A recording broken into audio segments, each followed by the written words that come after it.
à tous. On va commencer par une première petite cérémonie. On va couper symboliquement le ruban.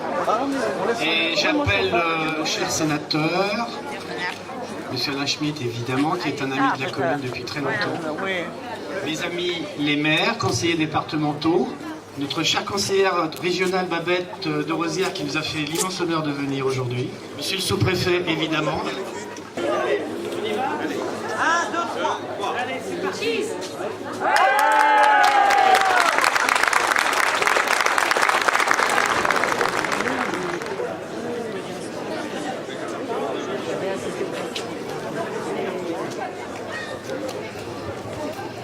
J'appelle les élus présents, les élus de Crépierre, pour qu'ils viennent également sur l'estrade. J'aimerais les avoir près de moi. Vous allez subir quelques minutes d'un discours qui, j'espère, ne sera pas trop ennuyeux. En tout cas, je vais essayer de faire en sorte que ça soit plutôt agréable. Même si pendant le discours, il y a quelques petites choses qui, en tant que maire, m'obligent à parler de certains problèmes, on va dire, de l'avenir des communes. Voilà. Alors, merci d'être présent pour ce jour si important et si symbolique pour notre village. C'est un honneur de recevoir Madame la sénatrice Sophie Primas et maire d'Aubergenville, Monsieur Alain Schmitt, président d'ingénierie et ancien président du conseil départemental, Madame de Rosière, conseillère régionale et habitante de Maule, je vous conseille d'aller déjeuner chez elle, vous ne serez pas déçus. Il faut bien. Alors, Monsieur le Président de notre intercommunalité et conseiller départemental, Monsieur Alain Richard. Oh. Laurent Richard. Je confonds, je le vois déjà ministre. Je le vois déjà ministre.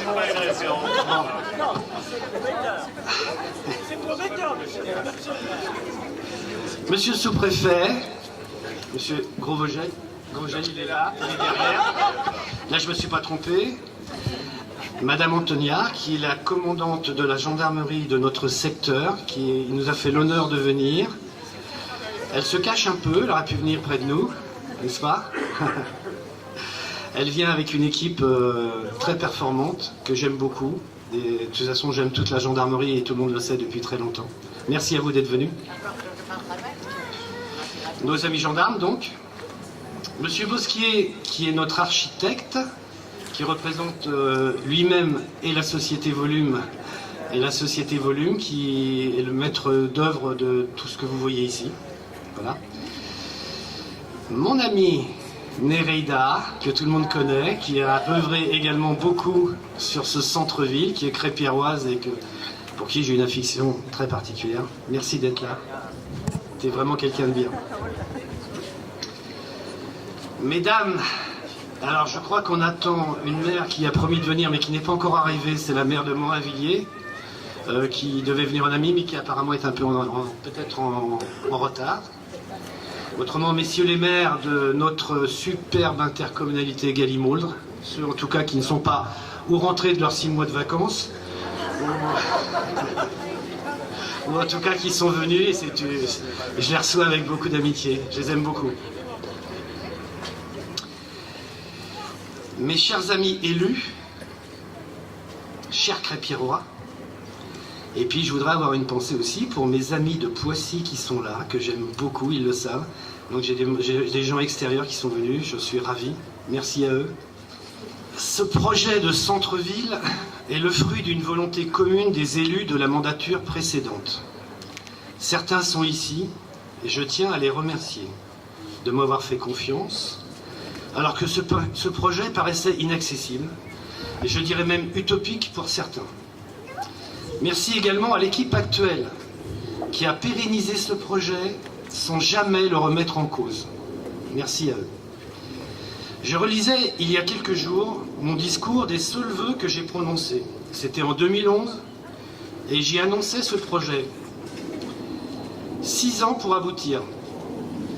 Il est vrai que la construction de notre école, de l'accueil des loisirs, de la station d'épuration étaient les priorités du début de l'ancienne mandature. 5 architectes des bâtiments de France se sont succédés.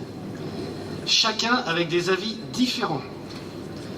Permis refusé, renégocié, 18 mois pour son obtention. Mais à l'arrivée, un projet respecté. Chers amis, tout ceci vous appartient. Prenez-en possession. Cette mairie rénovée, ce point poste rural, le plus performant des Yvelines, dixit le directeur des postes, ce n'est pas de moi que ça vient, c'est lui-même qui l'a dit. Cette place publique, agrémentée de notre fontaine, volonté d'un noyau de Crépierrois, vite rejoint par nombre de nos concitoyens et de gens extérieurs à notre village. Et ce commerce, si espéré, que n'ai-je entendu sur sa future pérennité, sur les prix qui seront pratiqués, sur le stationnement, etc., etc. Les mêmes prévoyaient que Crépierre ne pourrait pas accueillir un salon de coiffure si apprécié aujourd'hui. Alors je dis bienvenue à Evan et à Yann, les gérants.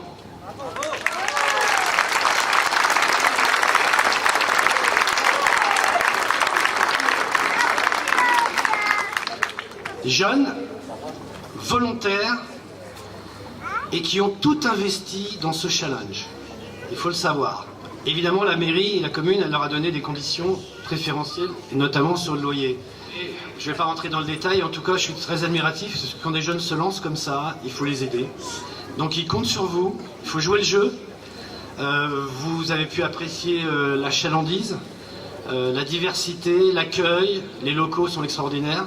Enfin voilà, moi je compte sur vous personnellement, et eux aussi, ils le méritent. Alors tout ceci me plonge loin dans le passé. J'ai le souvenir d'un professeur d'histoire qui m'a fait aimer cette discipline. Ancien élève de Gaston Bachelard, il citait souvent cette phrase de son maître. Il faut que la volonté imagine trop pour réaliser assez. Méditez. Je crois que nous sommes dans cet état d'esprit. Tout est possible, ne jamais rien lâcher. Et là, je périphrase un peu un maire ami qui s'appelle Karl Olive, c'est sa phrase préférée. Là, il est en séminaire, il n'a pas pu venir, mais il le regrette profondément. La preuve, en 9 ans, donc date de la première mandature, 13 millions de recettes de fonctionnement pour la commune, pour 9 millions d'investissements. Malgré cela, notre remboursement de la dette annuelle n'est que de 92 € par habitant et par an. Regardez autour de vous, tout a été payé, cash, sans emprunt, sans même l'aide d'un contrat rural, au grand désespoir de Babette de Rosières, qui m'en a fait le reproche tout à l'heure. Mais je vais me rattraper pour le presbytère. Le commerce et les logements représentent une valeur immobilière équivalente à 85% d'une année de budget de fonctionnement. Les loyers en année pleine seront l'équivalent de 4,5% de nos recettes d'impôts locaux. Mais le plus important, c'est la redynamisation de notre village. Faire sortir les gens, parler, avoir envie de connaître un peu mieux l'autre, partager les futures animations qui auront lieu sur cette place. La première d'ailleurs, et je vous invite à y venir, ce sera le 17 septembre, ici même, Antigone, modernisée par notre professeur de théâtre, Madame Lefebvre. Il y aura d'autres, évidemment, pour les enfants, on pense à un guignol, ce magnifique orchestre qui est déjà venu plusieurs fois à Crépierre. Donc pièces de théâtre en plein air, orchestre, animation pour les enfants se succéderont au cours de l'année 2018. Il y a aussi un avenir, tout ça pour moi, ça y est, c'est fait, j'en suis très heureux, très fier, mais il y a un avenir également qu'il va falloir préparer, et notamment l'équipe municipale actuelle travaille sur 2 projets importants. L'aménagement du presbytère, afin de rendre aux Crépierrois ce magnifique bâtiment et son jardin du curé. Le deuxième projet sera la maison médicale. Multidisciplinaire, le lieu a été choisi et ce projet correspond à la volonté écrite de notre schéma de cohérence territoriale, désignant Crépierre comme le 3e pôle médical de notre intercommunalité, avec Maule et Saint-Nom-la-Bretèche. D'ores et déjà, nous pouvons annoncer que 70% de la construction de la maison médicale et de la pharmacie sera à minima autofinancée. et elles appartiendront à la ville de Crépierre. Malheureusement, et je suis obligé d'y venir, je sais que le sous-préfet va peut-être me faire les gros yeux, mais malheureusement les communes, les intercommunalités, les départements subissent depuis des années la baisse des dotations et la hausse du FPIC. Et maintenant, pour nous qui, contrairement à l'État, avons l'obligation d'avoir un budget équilibré, nous devrons faire avec la suppression progressive de la taxe d'habitation. C'est une taxe injuste. Tout élu peut en convenir. Mais si elle est devenue injuste, c'est à cause des gouvernements successifs, depuis 1970, qui n'ont pas eu le courage de la réviser. Le vrai courage eût été de le faire. On nous dit « Vous serez intégralement remboursé, monsieur le maire ». Bien, merci. Mais en valeur 2016. Que vaudra notre taxe d'habitation dans 5 ans en valeur 2016? Qui compensera? Chers propriétaires, comptez vos abattis. Et puis sans être méchant, depuis quand l'État tient-il ses promesses? La baisse des dotations en est la preuve. Mon inquiétude est que lorsque la totalité de la taxe d'habitation sera supprimée, les références de valeur de celle-ci disparaissent et que nous nous retombions de nouveau dans une énième péréquation où les bons élèves sont punis et les mauvais récompensés. Pardonnez-moi cette intrusion politico-financière, mais mon rôle de maire est également de prévenir. Aujourd'hui, c'est fête, c'est jour de fête. Qu'ajouter à tout cela? Et même la cloche a acquiescé sur le fait que c'est la fête. Qu'ajouter à tout cela, sinon qu'aujourd'hui je suis heureux. Merci à ceux que j'ai cités, à ceux que j'ai peut-être oubliés, qu'ils me pardonnent. Je ne peux pas conclure sans dire combien j'ai de la chance. Combien vous vous devez d'apprécier d'avoir à votre service un personnel communal si attentif et si dévoué. Un grand merci à mon service administratif que dirige Alexandra Battesti. Il fait bien plus que ce qu'il est raisonnable de lui demander. Je crois qu'on peut les applaudir, l'ensemble du personnel.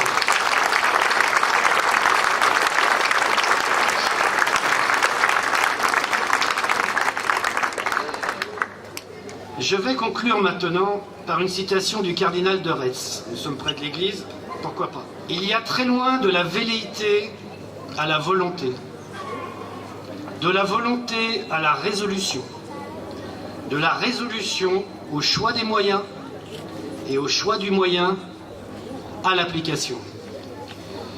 Il aura fallu 6 ans, monsieur le cardinal. Vive Crépierre!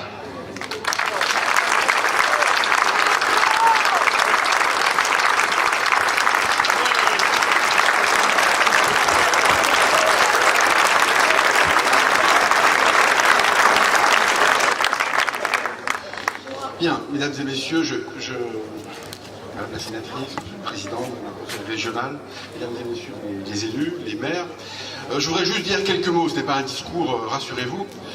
Je voulais dire du bien du maire, même si maintenant j'hésite un peu après ce qu'il a dit sur la politique de l'État, mais bon, je vais faire comme si je n'avais pas trop entendu. Je voulais dire du bien du maire, en plus c'est autorisé puisqu'il n'est pas, je crois, candidat aux élections sénatoriales, donc ça ne sera pas considéré comme un soutien officiel à une liste. Je veux dire que dans mon rôle modeste de sous-préfet, quand je vois mes concitoyens qui ont souvent une image, je dirais, un peu faussée du rôle des élus, j'essaie de les convaincre combien aujourd'hui être élu est un vrai travail, pas forcément un métier, mais en tout cas un vrai travail.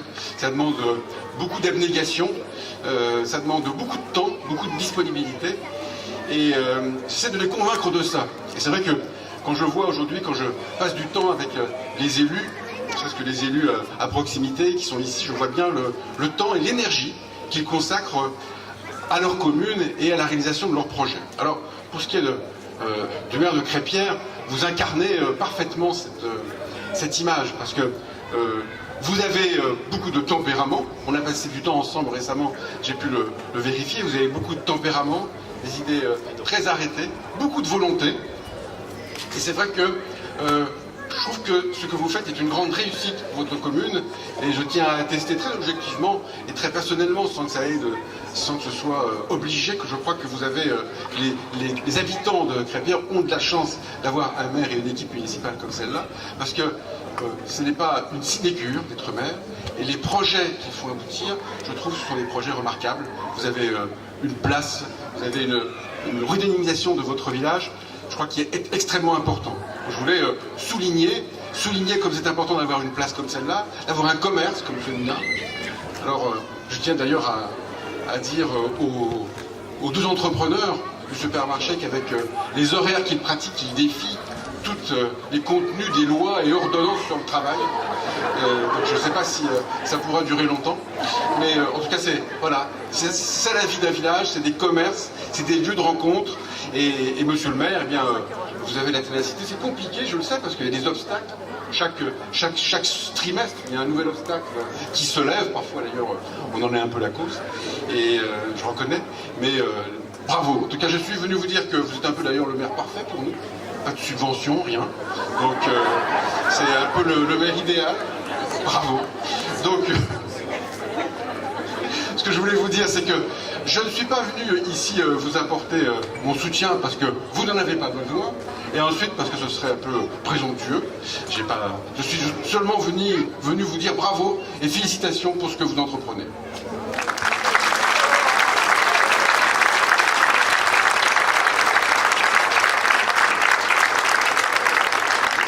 Bien. Je crois que maintenant les discours sont terminés. Vous avez vu, il y a des tables. Il y a à boire, il y a à manger et il y a de la musique. Profitez bien de ce moment parce que moi je vais en profiter.